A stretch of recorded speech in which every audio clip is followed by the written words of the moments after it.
Good morning, good morning, good morning, and welcome again to our October Coffee and Conversations in Education. I have to say that I couldn't be more excited about a topic as I am today because the I in IEP, the individualization, the differentiation, the best case scenario of what a student in the public school system receives through an IEP is the crux. It's the heart of advocacy, and it's what we're here to talk about today. Federal law requires that students with disabilities receive a free, appropriate public education. And we do this through an individualized educational plan that's created as a contract, a legal document between the parent and the school board, the school team, to act as a roadmap, as a blueprint to providing the differentiated education that gives access to the general curriculum and also the remediation to reach the building blocks in between that a student might require, that a student does require. And so while, I know that a lot of people, a lot of teachers, a lot of school teams, they may feel like the process of creating this plan is strenuous and it's taxing and there's so much process and procedure, but it really is the job and the role of equity and access. And you are a change maker by being part of this process. And so I want to empower you in that. Whether you're a parent, whether you are another advocate, whether you are a IEP team member that's sitting on the IEP team at the school level or the district level, you have the ability to make a change. You have the ability to make a huge difference with the students in our public school system, which are the most marginalized and segregated individuals in the United States of America. I don't know if you knew that, but that is the sad truth. And so your role is extremely important. Good morning, Betty. I'm so glad you're here. And it's not to be taken lightly. Whether you're a BCBA, hi Mercedes, or you are somebody that's volunteering to help a parent, you are in the business of equity. You are in the business of access, and you are doing great, great work. I do have a reference sheet that I'm looking at for today because this topic is so vast. I don't usually do that, but I want to make sure that I go through some really important points. And then I'm going to open it up to Q&A. So anybody that has their own individual questions, you can just come on and add them on there. It'll make this discussion richer. So I wrote a list of I's in IEP that are meaningful to me, and I kind of want to break these apart individually, one at a time. So when we talk about the IEP, first we need to begin with intention. Okay, we need to check our preconceived ideas about disability. We need to inspect our own upbringing in the school system and what our schema is when it comes to disability, how students should learn, and where students should learn. Because until we do that, it's hard for us to come clean slate as possible, by the way, into an IEP team meeting. And all members need to do that, including parents, right? We need to believe truly that all individuals are capable of learning. Individuals might learn differently. I know that I learn differently. Like right now, I'm working from a list. That's helping me to make sure that I stay on task and I stay on focus. There are different things that I do when I'm stressed to calm. You have the same things that I'm sure that you do. They're going to be different than me. But we all are capable. We might be capable of different things, but we're capable. And we need to presume competence of a student when we step into a meeting. We need to do that from the parent to the therapist to the entire school team, setting high stakes and writing an individualized plan so that the student can meet those high stakes. We never want to assume that they can't. We always want to come from the presumption that they can. So once we have that intention, we need to come back to the focus on the individual, right? All too often, we sit on these teams with a bunch of professionals, and I'm not saying each one of us professionals, we have a lot of great knowledge that we can share. However, we often leave out the student. Let's always remember that the student is the individual that we are writing this plan for, and their unique interests, their strengths, how they perceive themselves, what they like to do, how they feel their teachers could help them. That's information that is incredibly important. Involvement. We need the involvement of all stakeholders. Okay, so whoever knows the student the best. If your child is working with a tutor, an outside therapist, even if they can't attend the meeting, we want to solicit their input, and we want their input to be meaningful, specific, and targeted, because then it can be considered in the IEP document, present levels and goals as it relates to their performance in the educational environment. The input of the parent is critical. And this is one of the reasons why I really love to get the parent to prepare their input before the meeting. When you get into a meeting and there's all these people there and they say, hey, ready to give your input? What are your child's strengths and weaknesses, and what are your concerns? It can be a bit overwhelming. It's a lot to generate and come up with right in the moment. It's not that you don't know. You know your child better than anybody else, right? And you have lots of perspective to provide. But preparing that in advance, and also if you can get a draft IEP, I am a big fan of that. I don't like when drafts include placement decisions, because I have concerns about predetermination in that regard, but present levels, goals, accommodations, all of that. Have a chance to look over it, digest it. If you want input from other providers or even family members that know your child very, very well, you have the chance to do that before the meeting, and you have the chance to get to the meeting more organized. And your input will surely help with individualization. We need to get the students' input. We've talked about the parents and the professionals. We need to get the students' input. That's something that I've changed greatly in my own practice. That's an area of room of improvement that I felt that I needed to have. I send a student input form now. I ask students questions. I try to gather from the parent how much that the student feels about different things that we're doing, how they feel about it.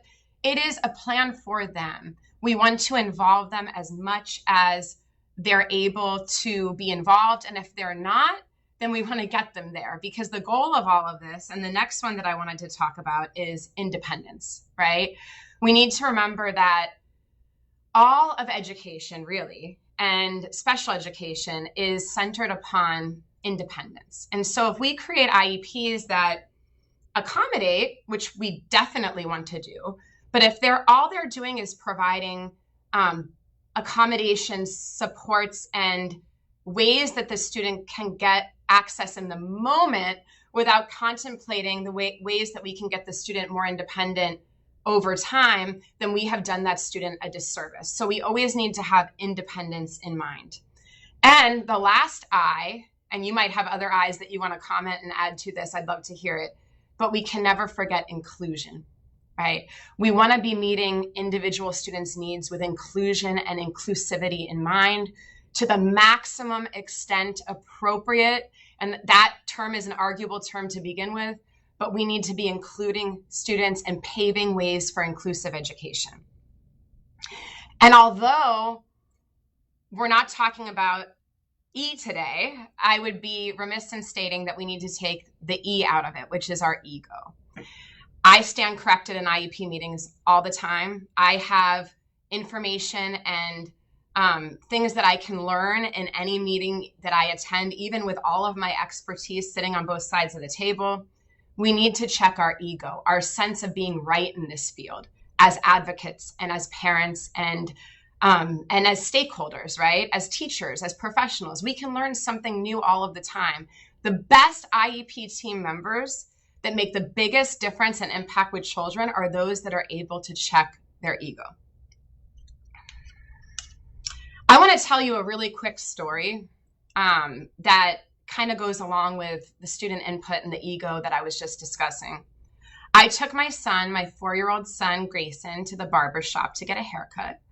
And I get into a conversation with his hairstylist, I should call her, or his hair cutter.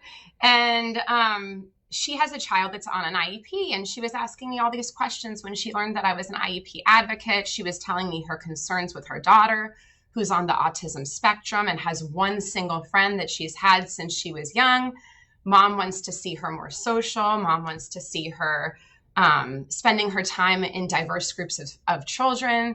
Mom wants to see her getting out and about.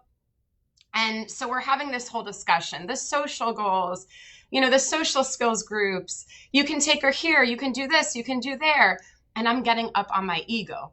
I'm even offering her free advocacy at this point. I just want to help. And my help is so important, right? And so I get around to actually meeting with this child. She is still a child, but she is 16 years old. And we talk about all of these things. And what she came out and she said to me that was so significant to me was, I don't want to have a large group of friends. I like my one best friend. I like being in and of myself. I like creating digital art in my room and then screen sharing it with my best friend. I like being in my close-knit family and spending time with my cousins. That is my comfort zone. I don't want this that my parent wants and that she's hiring you to advocate for. And that really, we all have these stories in our advocacy journey, but that moment kind of silenced me, made me take a step back, and it was so profound for me. The involvement of the student is critical. I'm going to read you some additional guidance from the U.S. Department of Education, because I think it really does speak to what we're talking about today. This additional guidance says, an IEP must include measurable annual goals that relate to meeting the child's needs that result from the child's disability to enable the child to be involved in, again, that independence piece, enable the child to be involved in and progress in the general curriculum, and to meeting each of the child's other educational needs, which we know are unique to every student. They're not the same. They're not replicas. Even if the child has the same disability or the same eligibility, their needs are very different. Thus, if a child's unique needs require goals that address the child's present levels of educational performance in non-academic areas, we're not writing IEPs only for academics. That's the whole reason that we even have students with straight A's that have IEPs. So of non-academic areas of instructional needs, such as behavioral skills, communication and language skills, self-determination skills. And self-determination is a whole nother topic that we could talk about on a Coffee and Conversations in Education by itself. I have found that most people don't even know what that means. Job-related skills, independent living skills, or social skills. The statement of present levels of educational performance, in my opinion, which is the most important part of the IEP, in the child's IEP should provide information regarding the child's present levels of educational performance in those areas. And that leads me seamlessly into talking about the present levels of performance. Oftentimes when parents call me or teachers call me, the first thing that they focus upon is, he needs this service, she needs a one-to-one aid, she needs this, she needs that. And it begins, the analysis of what's needed always begins with the present levels of performance. If the present levels of performance are written accurately, using a variety of sources and measures, both formal and informal, rely upon the input of various providers, not one person writing the IEP alone. And if they focus on two major things, an analysis of the student's strengths, and everybody has strengths. We have to dive to find those strengths. We shouldn't have to dive too deep, because I tell you, every child that I've gotten to know through teaching and through advocacy has a variety of strengths. We need to be integrating those strengths into the IEP as strongly, if not stronger, in our individualization than just the deficits. When we describe the effects of a student's disability, it's not enough to make general blanket statements such as, the student struggles with reading comprehension, or, the student has daily behavioral issues in the classroom. That doesn't give me any specific targeted guiding information to write measurable annual goals and then to analyze rate of progress and objectives and all the other supports and aids and accommodations and modifications and assistive technology that could benefit the student. We need to be very, very specific. Even when a team tells me, he's off task. Okay, how often?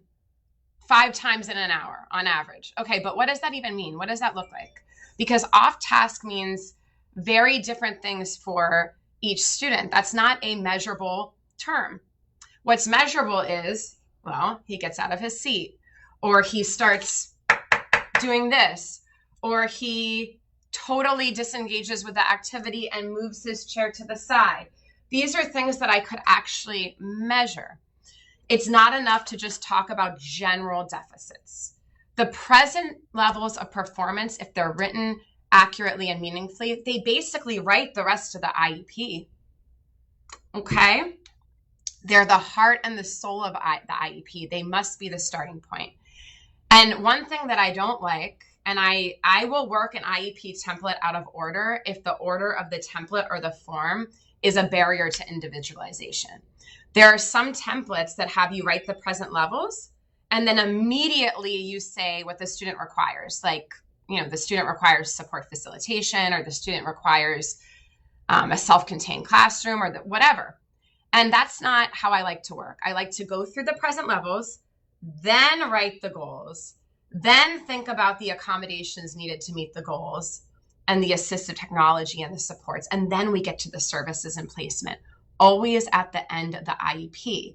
And I force this in each IEP team meeting, even if I think that the services and placement are going to stay very similar, because I'm also training myself in this process to not work off of a template, and to really come in and be a clean slate with all the information I have, of course, and everything I've reviewed and everything that I've taken in by the parent, but not even for me to block my mind to considering other options. Okay.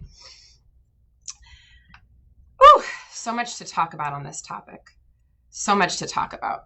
I want to actually read you a quote that the Massachusetts Department of Education issued in a guidance that they provided recently. I think it was in 2020 or 2021. I'll post it. I'll post it if it's not. And now, of course, I'm not finding it. All right. I'm going to come back to that. I apologize because I don't want to search on my phone while we're here live together, but I'm going to post guidance from the Massachusetts Department of Education that I think is very applicable regardless of where you are, that talks about the order of the IEP and the importance of following the order that I just discussed. We want to think beyond state standards when we write an IEP. This has been, for me, one of the biggest barriers in getting individualization. I sat in an IEP meeting a few weeks ago with a student that's in the 6th grade. He is reading at a kindergarten level. He's been reading at a kindergarten level since he started school. And the teacher's sharing with me what he does with him and, kind of bringing me into what the classroom setting looks like. And then he goes on to share the present levels and the goals. And the goals were state standard goals for the child that's in the 6th grade. And when I questioned him about that, since this child doesn't have basic phonics skills or letter to sound recognition skills, even at the individual level at this point, how are we writing individual goals to be at his current grade level? And his genuine impression of what he believed was that we need to write annual goals and IEPs to meet state standards. This is not true. We need to give students with disabilities access to state standards. We need to be educating them and making sure that they have access to those state standards. For some students, that's getting an audio version of the text. For some students, that's breaking it down into many different parts and a variety of accommodations to access the grade level standards. But the entire point of an IEP is individualizing. I always say in my IEP meetings, we're not writing a institutionalized educational plan. We're writing an individualized educational plan. And so the live video on the actual event page did not work. Oh, okay. Well, I'm on the main page then. That's how it came live. My apologies. If you can post that I'm right here on the main page And I'll also share this video. Let me see if I can share it. I don't want to, take up time from everybody else that's here listening, but if somebody could go ahead and share this video on the event page, otherwise I'll do it after the fact for sure. Anyhow, in this case that I was telling you about, I had to explain to them that we are individualizing. Yes, we need to teach him to state standards, but we need to go backwards. There's a sequence and skills that he needs to learn. There's a sequence that he needs to master to get to the next skill. For instance, I'm not going to understand multiplication if I don't understand addition, right? There's a certain order to things. And again, that doesn't mean that we're abandoning state standards. We need to do that as well, and we need to give access, but we need to remediate through the IEP. That's very, very, very important.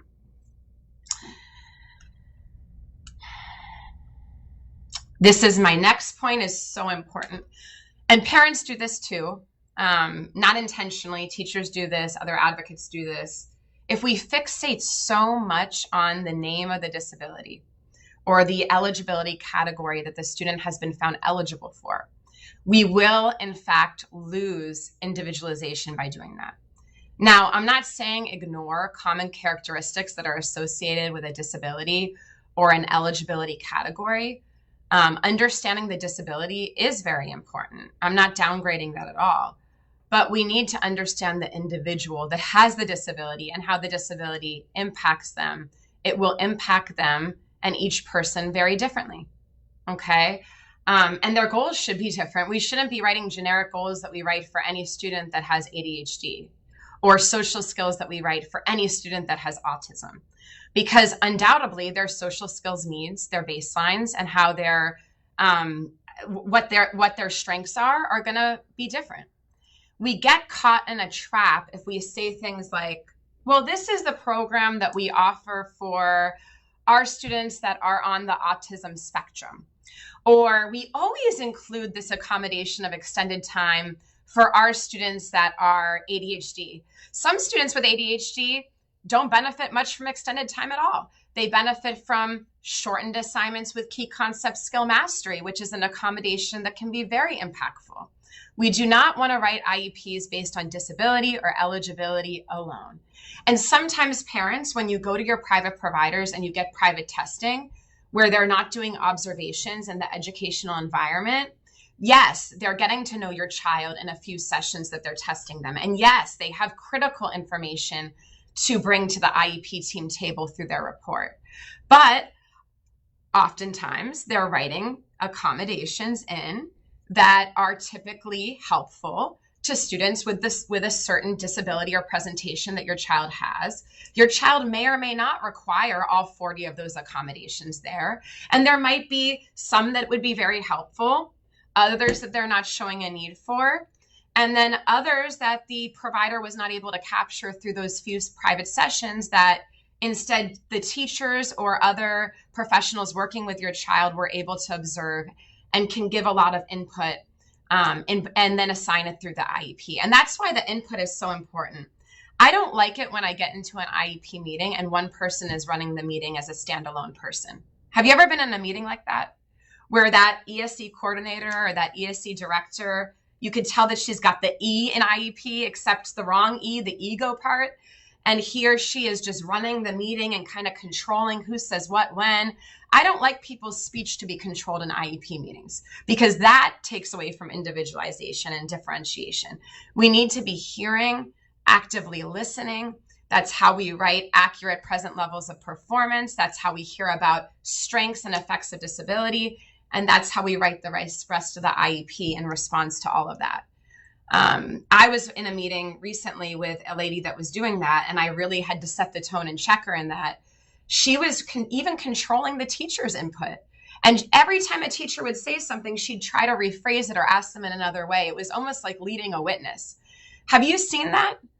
That's something that you definitely want to check, because an IEP team meeting is a team. It's a team of professionals.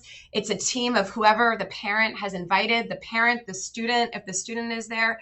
And we need to be discussing things as a team, not one person writing and announcing what's being provided. That gets in the way of individualization. So Some red flag terms. I want to talk about that now, and then I would like to open up to any questions that you all might have. Thank you, Tamara. I see that you've already added some questions. Anybody else here that's listening, put in some questions or comments. I'll stay on.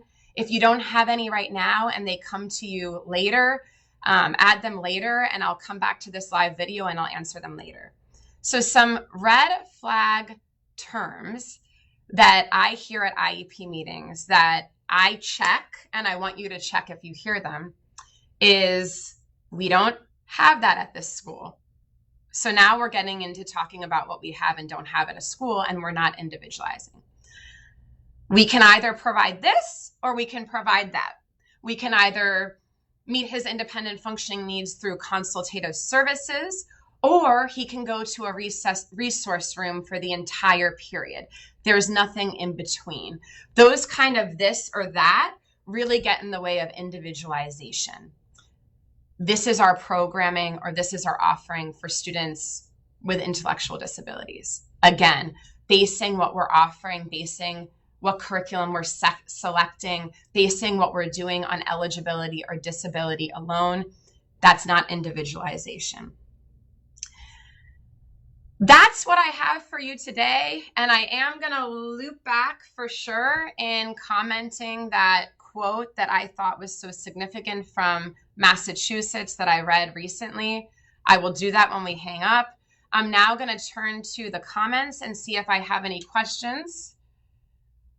I got some good mornings. Good morning to all of you. Whew, let me take a sip of that coffee. Needed that. I'm sorry that the live video on the actual event page didn't work. I don't know why that happened. I'm using a device that should sync to the event, but if you're ever watching me and it's not coming up on the event page, please look at the business page directly. I will make sure to correct that in the future. My apologies, and I'll make sure to share this video after the fact also on that page.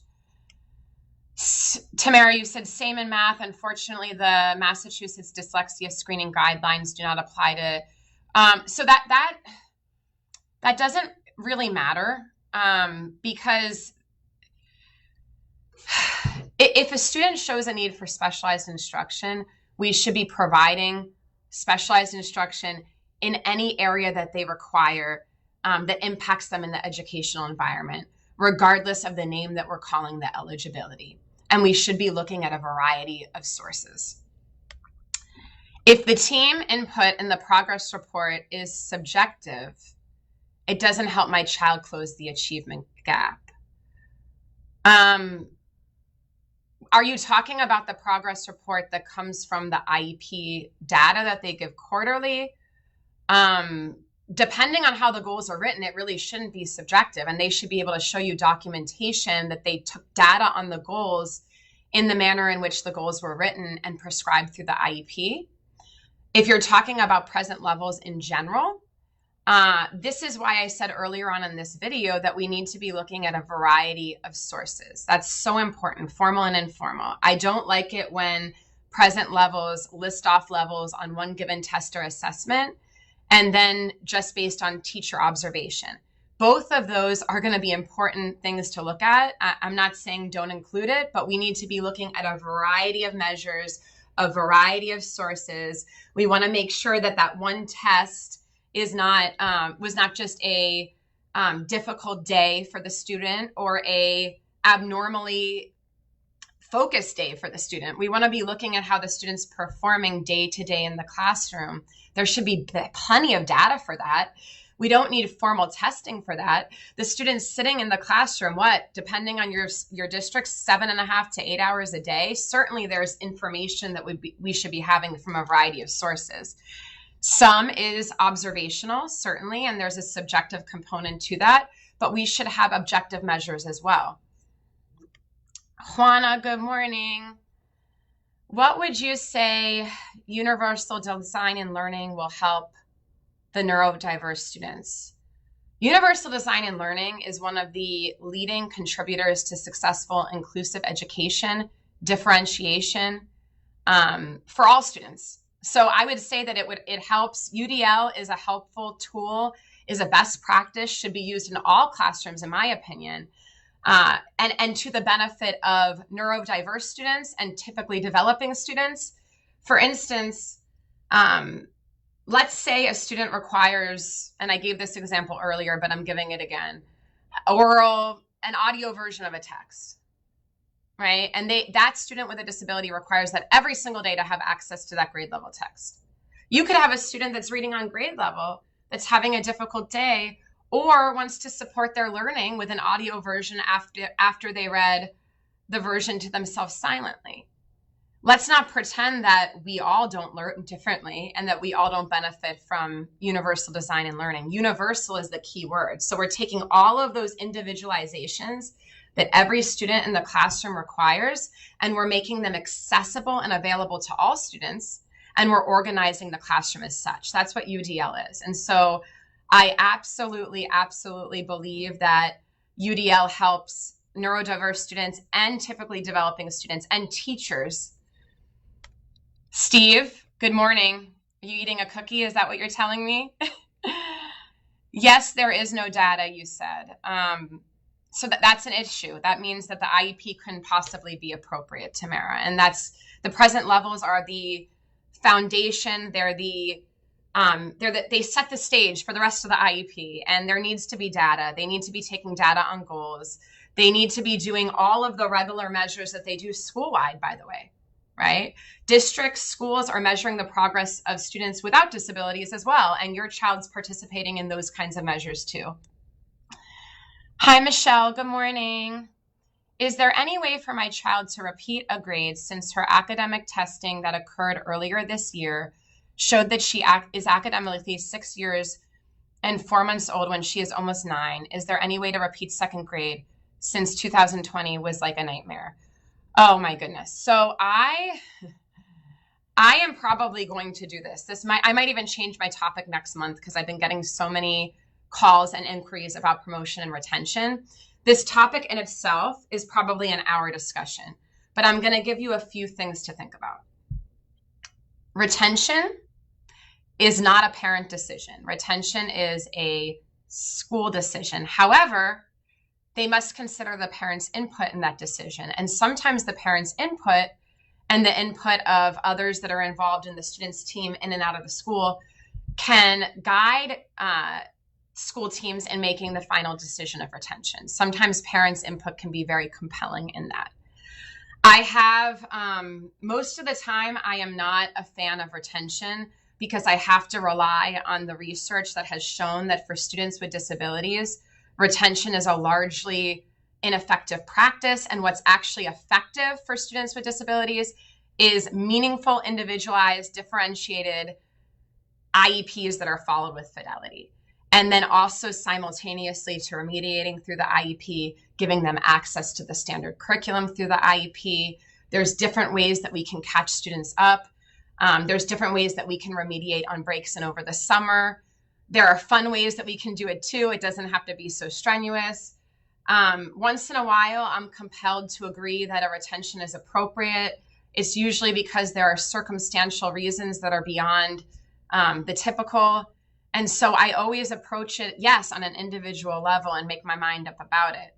But I wouldn't determine a retention just based on the fact that a student with disability is below standard skills grade level. I know parents worry a lot about state testing. That's a whole nother topic. And depending on your state, there might be multiple opportunities to move forward with alternative tests or retakes or portfolio options. I know many states offer portfolio options. Again, that's going to be on a state-by-state basis. Some states offer summer recovery. So there's always a way. They only provide the progress report. Mercedes, are you talking about like the quarterly progress towards the annual goals? Yes, that's the standard that they're going to provide every quarter. However, I request more than that. In other words, if the IEP states that they should be taking data on this goal monthly, I might request all evidence and all paperwork or documents related to the data collection towards these goals. Just because that's the standard of what they must share doesn't mean that I can't request other things on behalf of the parent. Hi, Cheryl. Good morning. How are you? Thank you for being here. I was recently told by my child's ELA teacher that she wants him to handwrite his assignments, even though he has a dictation accommodation on his IEP. Her reasoning is that he moves into higher grades, he will need to be tested on handwriting and spelling. What are your thoughts on this? My thoughts are that the school team needs to reasonably accommodate, and he is being provided with the reasonable accommodation of being able to use dictation. That doesn't mean that they need to abandon altogether instructing him on writing by hand or typing. They most certainly can and should, if he's able to do that and increase his independence in doing that over time. But wherever he requires the accommodation of dictation, he should be provided that. Okay, so asking for retention is asking to be held back a year. I have not been offered recovery services yet. I think what you're talking about is compensatory educational services. This is Michelle's comment, and I should have been. I am in Washington State. Okay, so that's compensatory educational services as a result of learning loss due to COVID and instructional delivery in the period that students were not in physical school due to COVID, or compensatory educational services for failure of the team to create an appropriate IEP or implement the IEP that was created. It's two tiers of conversation. Sometimes the two converge. This conversation would have to be had with you really on an individual basis. But the way to mandate comp ed is for a judge to determine that the school district must provide comp ed, and there are processes for that. You can obviously follow up with your school district ESC compliance and follow up upon whatever guarantee was made or whatever rationale you and the team are applying that comp ed is owed, and see if they don't just offer it to you without you having to go through other complaint mechanisms.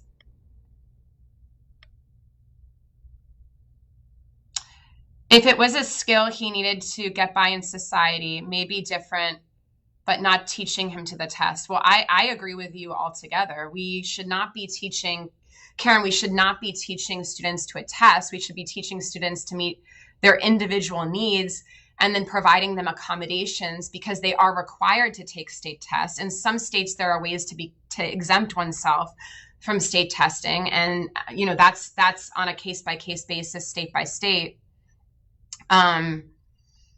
If a skill is needed, I'm not sure I'm fully understanding the question.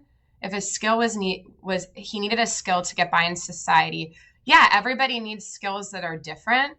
And the skills that we need to be independent are going to be different depending upon what our goals are and the track that we're going and the field that we're going in. And that gets more and more specific as we get to the transition stage, right? But we are working off of, in the public school system, a curriculum, whether we like it or not. There are other curriculums that can be utilized in a home education setting or through other private schools. But the school district is using standards, and they need to give access through accommodations and supports and strategies and assistive technology to be able to give students access to those standards. I might have an opinion that a certain standard is not appropriate for any student to learn. That might be my opinion, but yet and still, the standards exist in our public institutions. If you have a follow-up question, Karen, that is a little bit more specific, I'd be happy to answer it, and you can comment it even after I end this live video. Thank you, and you're welcome, everyone. Thank you for joining me today. I hope this has been helpful to you. If anything that I said was unclear, please give me the opportunity to respond to it. If you have follow-up questions, please comment them, and I'll take the time to be responsive. Have a great rest of your day.